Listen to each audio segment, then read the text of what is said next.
Hello friends, and welcome back to the Business Guruji. Please click on the subscribe button to get the latest videos from our channel.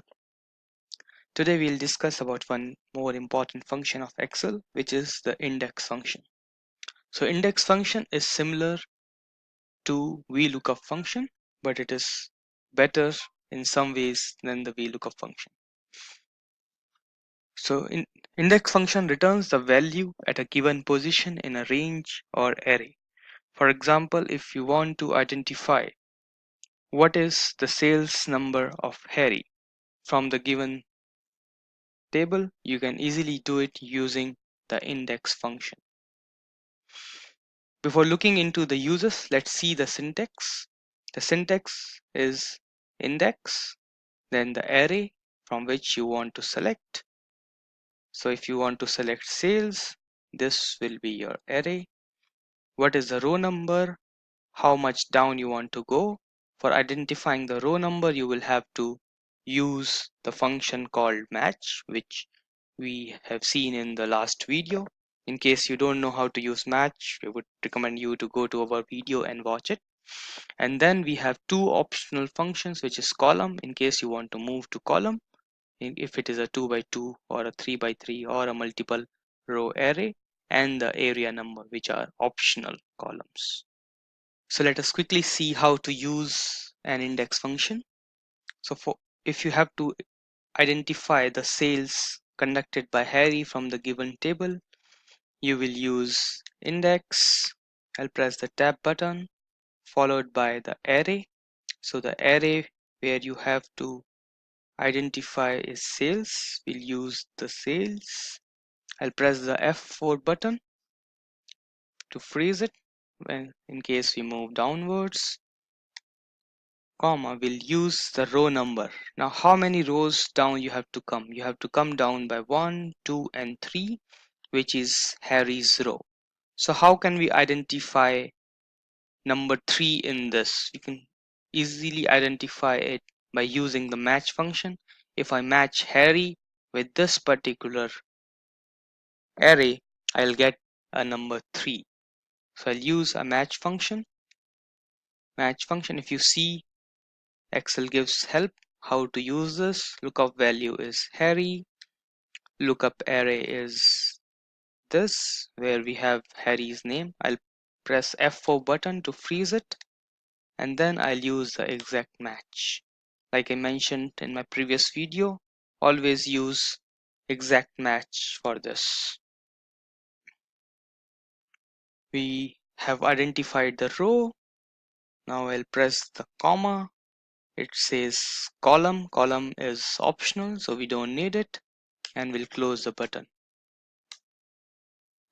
So you see, we have identified the sales against Harry as 25,000, which is exactly as mentioned here.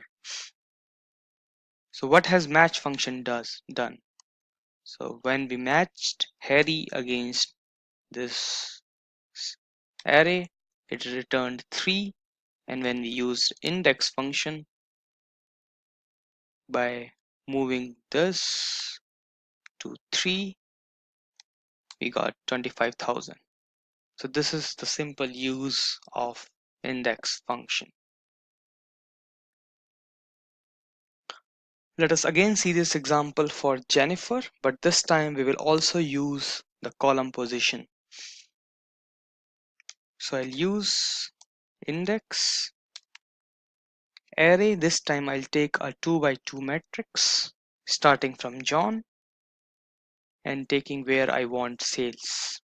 So I'll freeze this column, and then I'll again put a match function for Jennifer.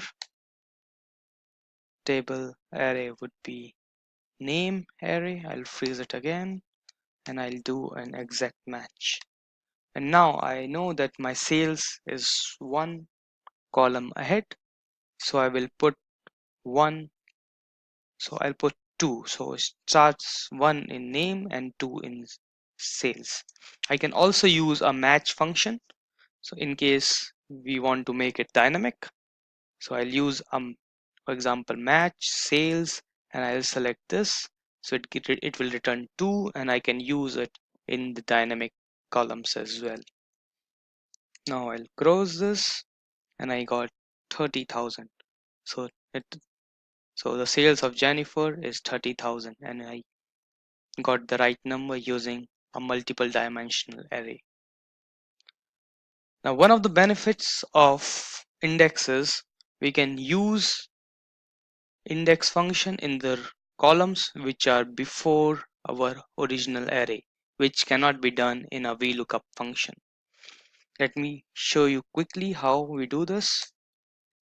Equal to index, array is ID number. If I want ID numbers of the against the name, I'll do a match to move to rows. Harry, I'll select the array for matching, and then I'll do a perfect match. So you see the ID of Harry reflects as 1003, and if I copy the same formula beneath, I'll get the ID of Jennifer is 1004. So if I use the right freezing variables, I can also move from one row to the another. Let me give a quick example again. So if I use sales function for Harry again, index, array is sales. This time I will freeze it only to rows, and then I'll not freeze it for columns. So I'll move columns as movable. So when I copy the formula from row P to row Q, G will move to H. However, 11 to 15 will still remain the same when I move from row P11 to P12. So I'll use the match function. I'll use Harry. Again, I'll freeze L for Harry because I would not like to move column number L when I use a match function when I move to rank. I will use the column, name column to freeze, and I'll use an exact match. So I get 25,000. For Jennifer, I got 30,000. For rank, I got 2. You see, I just copy pasted the formula. And if I check again, the sales have moved to rank, which was used. So this is one good benefit of index function, where we can move from columns as per need by using the right freezing variables. The advantages of index, apart from what mentioned, is over VLOOKUP is it is also a lighter version of VLOOKUP. So it doesn't make the file very heavy, and you can always work on minimal time frame if you have thousands and lakhs of rows. So this is all for this video. I'll see you back again in the next video with other examples. Bye bye.